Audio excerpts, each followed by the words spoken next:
Friends நம்ம இதை பற்றி பார்க்க போகிறோம். இலக்கிய பரபர எபிசோடில் என்ன இன்ட்ரெஸ்டிங்கான சுவாரஸ்யமான விஷயம் நடக்க போதாங்க பார்க்க போகிறோம். வாங்க வீடியோக்குள்ளே போயிடலாம். நம்முடைய இலக்கியாவுக்கு நம்முடைய வசந்த் வந்து கால் பண்ணி, அக்கா ஒரு அசம்பாவிதம் வந்து நடந்து போச்சு, மாமா வந்து ஹாஸ்பிட்டல் வந்து சேர்த்திருக்காங்க, நானும் அம்மாவும் வந்து கொஞ்சம் வெளியே போயிருந்தோம், அந்த நேரத்தில் வந்து வீட்டில் என்ன நடந்துச்சுன்னு தெரியல, நாங்கள் வந்து பார்க்குறப்ப யாரும் இல்லை, மாமாவை வந்து ஹாஸ்பிட்டல் கூப்பிட்டு போயிருக்கிறதா இந்த ஆஞ்சலியும் சிந்தாமணி வந்து சொல்கிறாங்க. அவருக்கு வந்து ரொம்ப சுயநினைவு எழுந்து இருக்காரா அப்படின்ற மாதிரி வந்து சொன்னோம். பார்த்தீங்கன்னா பத்திரி அடிச்சுட்டு நம்முடைய இலக்கியா வந்து ஓடுறாங்க ஹாஸ்பிட்டலுக்கு. அந்த இடத்துல பார்த்தீங்கன்னா நம்முடைய சிந்தாமணி இந்த ஆஞ்சலியும் பார்த்தீங்கன்னா பயங்கரமாக வந்து ட்ராமா போட்டுக்கிறாங்க. எங்கள் அப்பாவுக்கு இப்படி ஆனதுக்கு காரணமே நீ தான் அப்படின்ற மாதிரி வந்து நம்ம இலக்கியா மேலே வந்து பழிய தூக்கி போடுறாங்க.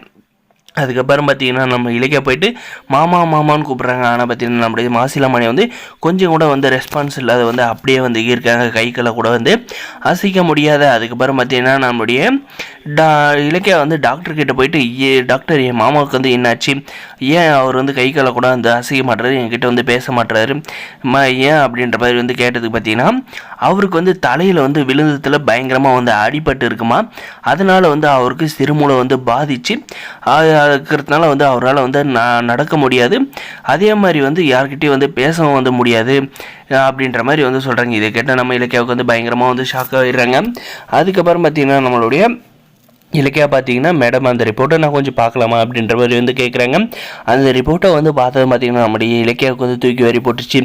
ஏன்னா வந்து அவரோட பாத்ரூமில் வந்து வலிக்கு விழுந்திருந்தால் அந்த அளவுக்கு வந்து அடிபட்டு இருக்காது, இது வந்து யாரோ வந்து தூக்கி தள்ளதுனால தான் வந்து அந்த போஸ்டில் வந்து பயங்கரமாக வந்து அடிபட்டு இருக்குன்றது அந்த ரிப்போர்ட்டை வந்து பார்த்ததுலேயே வந்து நம்ம இலக்கியா வந்து புரிஞ்சிக்கிறாங்க. அதுக்கப்புறம் பார்த்திங்கன்னா இந்த அஞ்சலியும் சிந்தாமணியும் பார்த்திங்கன்னா கவலைப்படுற மாதிரி வந்து நடிக்கிறதும் வந்து நம்ம இலக்கியா வந்து கண்டுபிடிச்சிடுறாங்க. இவங்க இதை வந்து நம்ம ஏதோ ஒரு வழி பண்ணி இவங்கக்கிட்ட வந்து உண்மையை வந்து வர வச்சு ஆகணும் அப்படின்றத மாதிரி வந்து நம்ம இலக்கியா வந்து யோசிச்சுக்கிட்டு கடுப்புலையும் வந்து இருக்காங்க.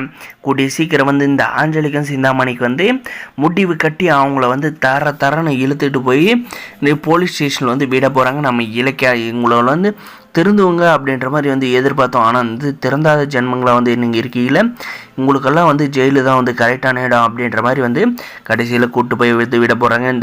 ஆனால் பார்த்திங்கன்னா இந்த விஷயம்லாம் வந்து தெரியாத வரைக்கும் இந்த ஆஞ்சலியும் சிந்தாமணி வந்து ரொம்பவுமே வந்து சந்தோஷமாக இருக்காங்க. உங்கள் ஒப்பந்தோட வந்து கொஞ்ச நாளைக்கு வந்து இருக்காதா, அந்த மனசு இப்படி இருக்கிறது தான் நல்லது, இல்லைனா தங்கச்சி மகன்ற மாதிரி வந்து உயிரை விட்டு இருப்பான், அஞ்சலி நீ பண்ணது தான் வந்து கரெக்டு அப்படின்ற மாதிரி பார்த்திங்கன்னா அந்த சிந்தாமணி வந்து சொல்கிறாங்க. இந்த அஞ்சலி பார்த்திங்கன்னா நம்மளை வந்து இனிமேல் வந்து எவன் வந்து வீட்டை விட்டு போக சொல்ல போகிறான், நம்ம தான் வந்து வீட்டுக்கு வந்து மகாராணி மாதிரி வந்து இருக்க போகிறோம் அப்படின்ற மாதிரி வந்து ரொம்பவுமே ஆனந்தமாக சந்தோஷமாக வந்து இருக்காங்க. சந்தோஷத்தில் வந்து கொல்லிக்கட்டியை வைக்கணும்னு நினைக்கிறேங்க.